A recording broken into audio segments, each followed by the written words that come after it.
Welcome to Tiffany Turned On. I'm your host, Tiffany Anton.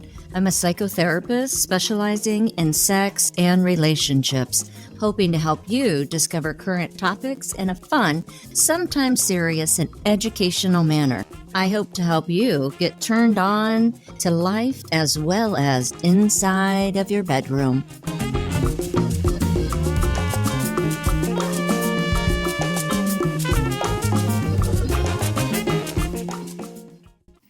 Did you miss part 1? If you did, you missed hearing about Doug and Joe's journey, how they met, how they became poly. Were they innately poly? Did they choose to be poly because of what was organically made? They tell you about some of the challenges of starting up poly without any role models or literature or therapy to guide them along the way, how they work through negotiation, different things that they've learned, dating others. And Joe, she's married to a monogamous dude. Doug, he's married to a monogamous lady. So this dynamic is a polymono. Then the two of them together, Doug and Joe, they're poly. And in today's episode, they're going to talk to you more about labels. Enjoy.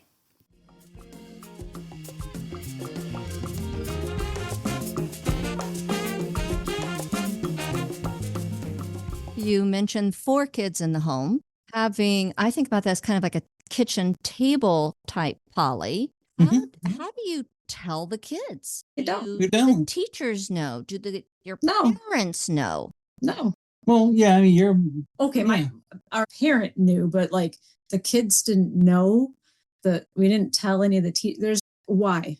Yeah, we don't discuss our sex life with the kids' teachers. It's none of their damn business. Yeah. If it's just to break it down here, like, when I was newly divorced, I didn't tell the teacher when I was going on a date with somebody. It's none of the teacher's business. So it's sometimes like, this is mom's boyfriend. This is my dad, and this is mom's boyfriend. That's what I'm thinking about when I'm thinking about school or other individuals.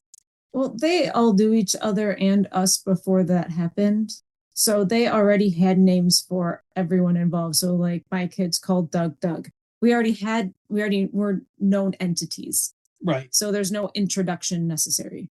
So funny enough, the moving in dynamic, when we first started dating, we weren't, living together. We were dating each other in the poly dynamic for over 3 years before they moved in. And, when I got divorced, it sucks when you go from cooking for a family to cooking for just you and the one child. So the original plan was her family would come over to my house on Tuesday nights and I would cook, because then I would have a full group of people to cook for and make it worth it to create all the dishes, etc. Then on Thursday night, I would go to their house and they would cook. So we were literally trading cooking nights and child watching nights just because we were trying to give each other a break and help each other out, etc. I actually didn't just do this with Brian and Joe. I did this with my next door neighbors. I did this with some good friends. And literally it was nothing more than we would rotate around, and one night I'd cook, one night they'd cook, etc. And we just functioned like a little mini village of 4 families working together to co-raise the kids and work it all together. So to our kids, neighborhood families working together for feeding and caring of the children was not some revolutionary thing like it's some poly idea. It's just neighbor families being good neighbor families with the kids. How does it work out, Joe, when you have the kids at home and Doug's coming over for one of his overnights? Like, okay, mom is in the bedroom with Doug tonight. That's just not a statement that's said. It's an action that happens. So like when Doug comes over, we'll hang out. We're all in the common areas. The kids say, hi, Doug. And sometimes he'll eat dinner. Sometimes he won't, depending on the day.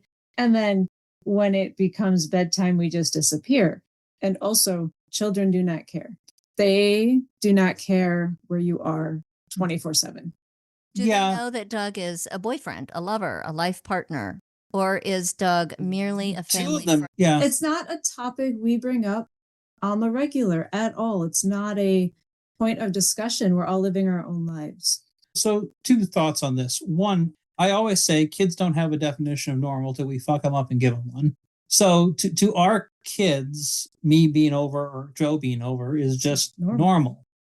They don't see it as weird or odd because, well, nobody told them that you're weird and odd. So therefore they don't They just accept it for what it is.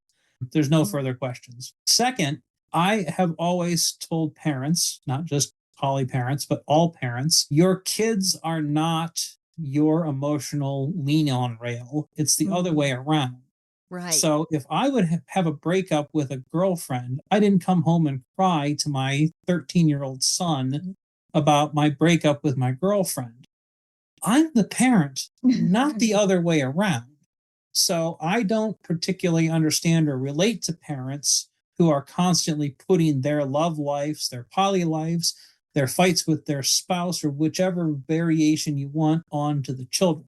You're supposed to be the grown up who has some semblance, and you're supposed to be there for the kid, not the other way around. So as such, it just never even occurred to me that I have to explain my love life to my teen son. I didn't explain it to him. I didn't feel the need to justify it nor defend it. It just is what it is. And when my kid sees Joe there in the morning, she says, "Morning, kiddo," and offers to make him breakfast. And the child goes, "Morning, Joe. I'd like pancakes." And they have pancakes. And I think that's why a good chunk of our relationship works, because we have similar thoughts on how to raise kids. Very much so. We both treat our kids like it's the as to know basis, meaning if they ask a question, we will answer. And my oldest did ask a question once, and I answered him at his level. He asked, "Why do we live in this house? I don't understand. Why are we living with Doug?" And my simple answer, because he was a child, I said, "There are 4 bathrooms." And that was plenty for him. He didn't need to know the deep intertwinings of our poly dynamic. He doesn't need that. No one needs that. That's ours. Do they see the two of you spooning on the sofa, hand holding? Yeah. Oh, we don't spoon on the We don't sofa. spoon. To be specific, Yeah. we do handhold and cuddle. Handhold, cuddle, yeah. Your feet We're very close. Yeah, we're physically close. Yeah. When I was interviewing Ashley Robertson, who's a sex educator, and she works with many different scenarios, but in particular poly families, Ashley was talking about the risk of actually coming out as poly, as there might be a community or familial response and even potential legal recourses. So I can say 2 things about this. Yeah. One, I never felt the need to come out as poly as such, because I didn't want the children to have to pay for my choices, which is I didn't want them to get made fun of at school as the weird kids with 3 dads type stuff. It's really none of the neighbors' business who I'm being intimate with or why I'm being intimate with them. I just never bring it up. Second, when we actually created the poly household, we actually had a general living contract, for lack of a better way to put it, because we had shared finances. We actually opened a joint bank account as a poly unit, and that joint bank account actually paid the bills, including the house bills. And as part of paying the house bills, it actually gave what would be Brian and Joe part of the equity of the house, because they were there living and paying part of the bills. And we read a great book called Living Together, a Legal Guide for Single People. And in it, it expressly says, in your living together contract, do not mention sex, because that implies you're trading money for sex, which some judges will choose to interpret as prostitution. Are you shitting me? No, Oh, That's just bizarre. because the fact of the matter is the business of life and the fact that Joe and I happen to be intimate are not relevant. The business of life is, here's the house bills that need to get paid, and here's what each of us are earning. Funny enough, I had a bank account, Brian and Joe had a bank account, and then we created the shared poly account. And the poly account paid the house bills, and each of us put money into it. And this shared poly account paid for the bills, and it was strictly a business relationship in that sense. So sometimes one of the keys to making poly work is treating it like the life business relationship that it is, and working together and taking some of the emotion out. Incidentally, I know a lot of monogamous married people who could benefit with that same thought process. and that is the part we would share it with people, because they obviously saw us living together, whether, family, friends, whatever. They're asking questions. We would tell them about the business of life, and they were all fascinated by it. They're like, "Oh, it's a great idea." Well, one person called it the co-op for grown-ups in Lake Orion. Yeah. Everyone understands a co-op in college, and it's a co-op for, grown-ups in Lake Oregon. Okay, that works. If that's how you want to understand it.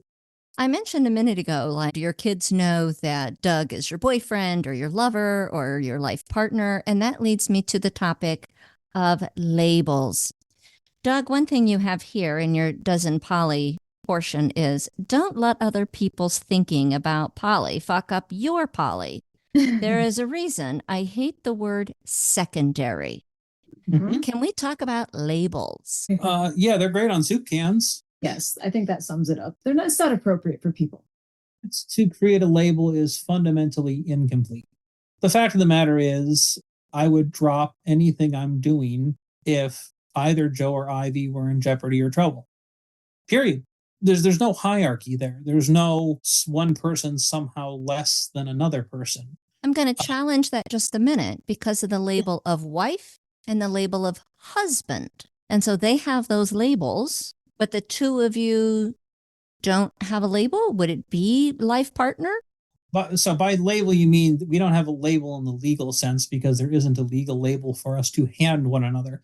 Funny enough, we actually shared a legal label on one occasion when we had the poly household.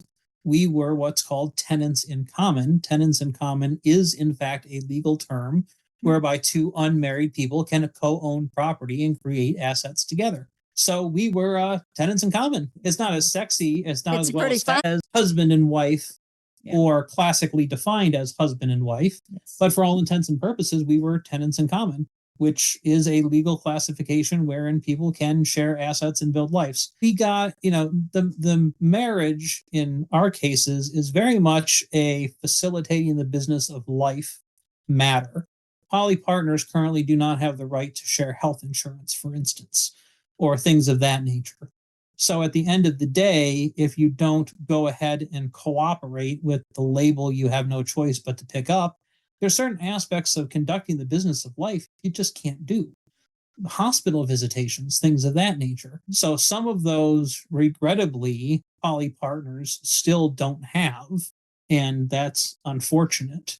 But in many ways, the labels are necessary artifices of our legal system. I suppose, on a very personal note, I don't like the title wife, and I don't call my husband husband. I don't enjoy them. I think wife is a 4-letter word. It's been thrown under the train a few hundred times. However, I will say his wife loves the word wife. She adores it. She loves it. Like, to each their own, and you pick your titles and you pick your roles. And the only one I will never turn away from is mom. Good one. That's a title I will own hands down. Yes. But when I'm hearing this level of equality, and that would be for you, Doug, the level of importance, influence, and balance of power would be the best we can make it equal between Ivy and Joe. So importance, influence, balance of power. I mean, I see what you're trying to say. You're attempting to put specific items to them, like balance of power. I just don't get. The truth is I have my own power and I choose, but it's and you're nesting with Ivy. Yes. And that has a whole different, when you live with someone, it's a whole different game. Right. And we don't live together. So we're like our own, they're two separate things. I don't think there's a power issue as such in that regard. Let's think about just like everyday regular married couples. We have person one and person two, and there is a dynamic of power between the two. A decision maker, who does what task, who has more of the influence into what car we purchase, how we invest our finances. Okay. Right. So, each of the married couples has that. Like, we have to do the business of life together. The business of life Doug and I have together is vastly different. We don't buy cars together. We ask each other for advice on buying cars. We don't, we were in a house together, but we did not buy a house together. So some of those things are just inherently, they're going to be for the quote married couple because they're living together. They're doing all those business things together. I think Doug and I somehow have a lot more freedoms in that we don't have to worry about those things. I think it's kind of a joyous aspect of our relationship, actually. If we go to importance, would you say that Joe and Ivy are of equal importance to you? Yeah. Like I said, I'd do anything for either. It's just purely a matter of what do they need. Yeah. And the love that you give and the love that you feel. The closest analogy that I can ever give to kind of non-poly people, and it's especially for those who have kids. Do you have more than one kid? Yeah. Do you love one more than the other? And they go, no, I love them both unconditionally. I'd do anything for either of them. Are you saying your second kid is secondary because you haven't been with them as long and they came second? Well, no, I mean, I love my second kid. Okay, so there you go. What are you confused about? If I take that to the next level, let's say if we, using this excellent analogy, is we love both of our children. You got two kids, and each of them work differently with the parenting style. So you're not going to parent each kid exactly the same. You're going to be looking at what tends to work more with this child, what tends to work more with that child. So it's an individual expression of the love and interaction. Right. Yes. The ways in which Joe and I love each other are different than the ways Ivy and I love each other because we're not the same people.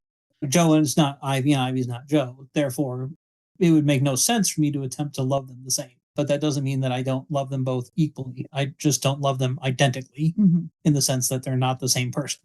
Yeah, I have the same thing. Yeah, they're just two different people every day. They're just dramatically too. I don't know how else to express it. It's, and since we've been together for quite a while, I know what to expect from him personality-wise. I know who he is, and I know who my husband is. So I know what that's going to look like on a day-to-day basis. They're all personality. We all are. And then you have the extra layer is how do your spouses get along with then each other? We're very fortunate. They have a lot in common, and they both like food. And cats. And cats. Yeah. And cats. And cats. Yeah. And actually, it was because of his wife that we found out my husband likes cats. I had been married to him for 22 years. Didn't know he liked cats. Didn't know. I didn't know because I'm allergic to him and he just kind of wrote it off. Well, she shows up with a couple of cats and he's just in heaven. He's like, this is so great. Well, I also have to say, Doug and Ivy's cats are Maine Coons.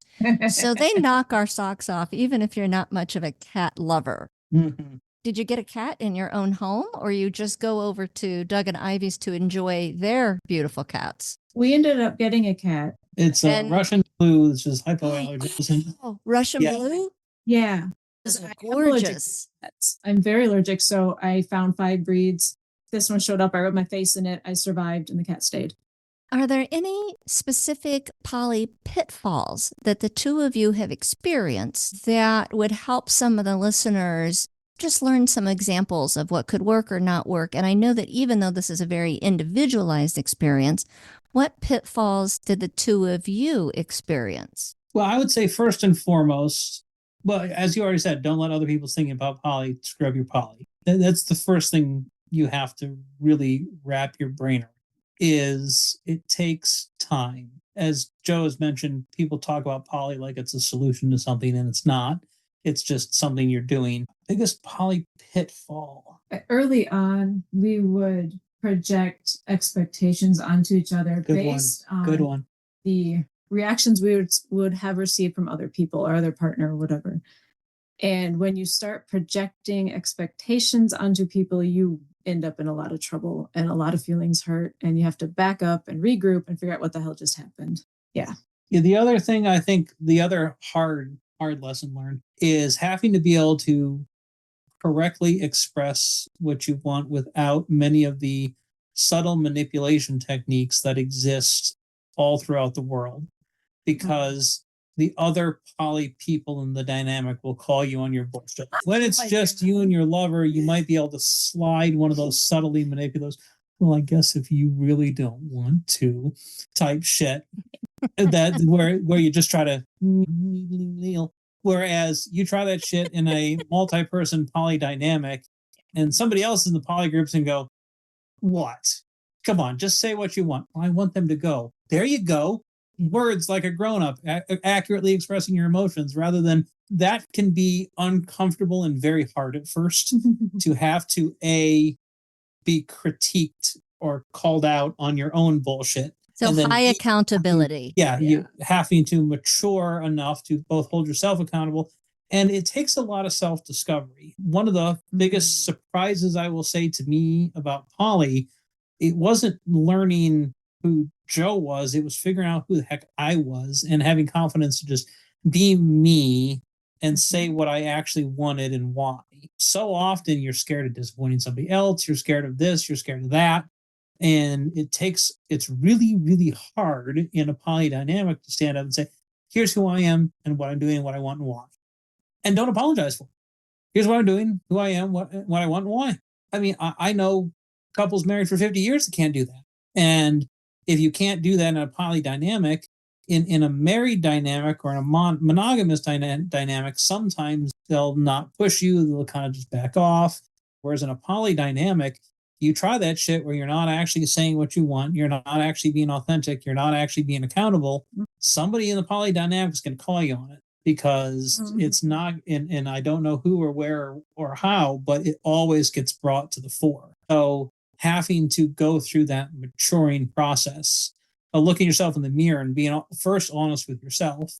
And that's one of the big challenges is first you got to tell yourself the truth about yourself before you can tell it to anybody else. And that journey of self-discovery, I found probably almost as hard as the one of then sharing it was being with others. Being with others actually was surprisingly not the hardest part of it. And it's about our ability to look in our own mirror. And what level of insight are we willing to really see, to really explore? Right. And that's why when we started this, you started with poly's about accepting yourself as you are and accepting others and proceeding from there. Accepting yourself as you are it's hard. Don't overlook that step. A lot of people read poly's about accepting yourself as you are and accepting others. Well, I can accept others as they are. And yourself? I don't want to talk about that. Is there any books that you read or recommended resources that you might provide the listeners? I recommend having friends who are also poly. Absolutely. Honestly, we read The Ethical Slut. We read a couple of the other ones, and they were fine. They're good resource books just in general. Ethical non-monogamy. Yeah. But I found the friend connection so much more valuable, even though their poly did not reflect my own. Because the emotional run, the self-discovery run, those are the same. You have to grow up a lot, and you have to be able to have a bad day, and you need someone to talk to. And you can't talk to everyone about poly. Right. Particularly understanding feelings of jealousy versus fear of FOMO, as it's called, fear of missing out, and envy are things that you really have to, unless someone's kind of walked through it, it's hard to understand, and the books just don't help, in my experience. Yeah. I remember talking with Envy about my husband because he's the one who brought up, he's like, I'm not jealous of you.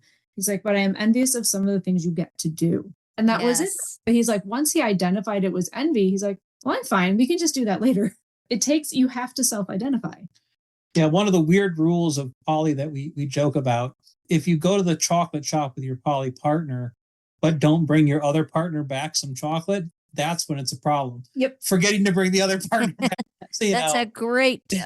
It's a kind of a joke that's not a joke that, you don't even think about it. Like, oh, okay, if I'm doing these cool things, but never doing a cool thing with my other partner, the other partner starts to be like, well, you never take me out. So, but that there again is part of that self-discovery. Did you want to go out? Actually, yes. There you go. Well, now that you've said it, we'll go out. One of the things to really understand about poly and how to make relationships successful is that want is a far better basis for a relationship than need. I once had one of my, this was the poly partner did not work out with. They said, well, Doug, do you need me? And I said, no. And they were pretty upset by my callous, kind of flippant no. And they said, what do you mean you don't need me? I said, well, I didn't say I don't want you. I want you here because I like you. But if you're asking me, do I need you? No. I was okay before I met you. And if you were to leave, I'd be sad because I like you, but I don't need you.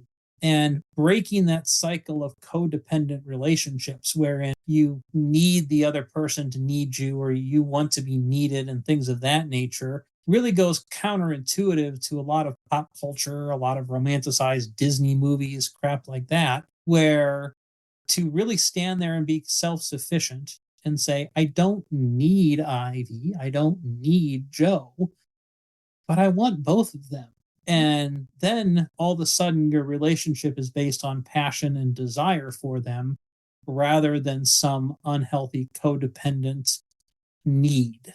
And that really creates a spark that just keeps everything amazing year after year. I really think you need to ask yourself, can I truly stand on my own?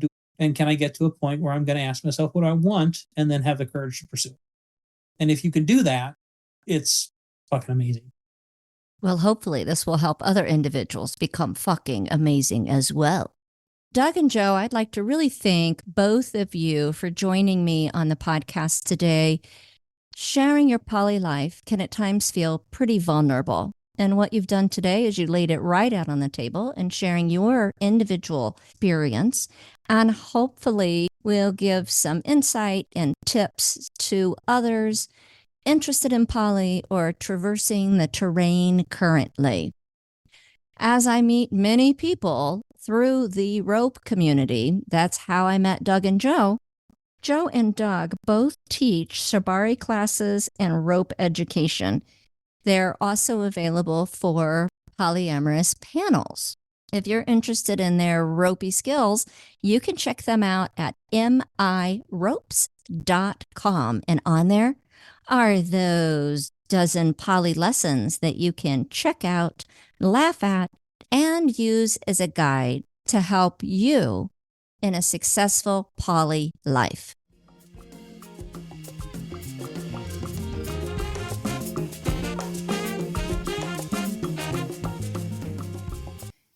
Today, we mentioned Doug's dozen poly lessons. I thought I would read them here. If you're interested, you can check it out at MI Ropes.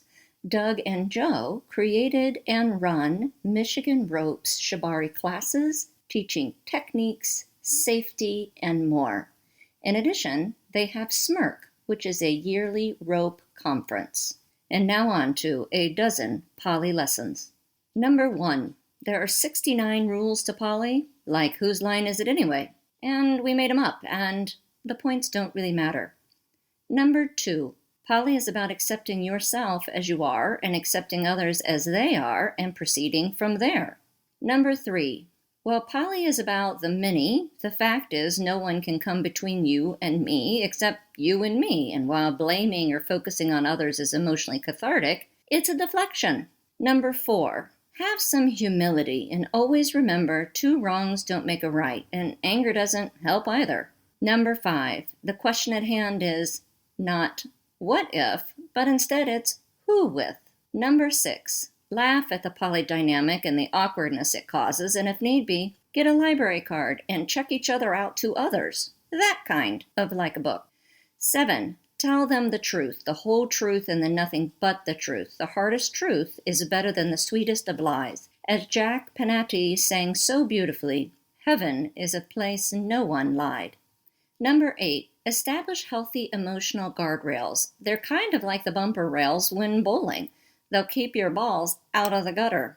Number 9, remember that poly communication evolves slowly over time. When I first tried poly, I actually got handed a card that read, quote, you have permission. Number 10, don't let other people's thinking about poly fuck up your poly. There is a reason I hate the word secondary. Number 11, be happy your lover loves and celebrate with them and wish them a happy anniversary if they have one. And lastly, number 12, want is a far better basis for a relationship than a need. Hopefully, these poly dozen life lessons will help enrich your relationship.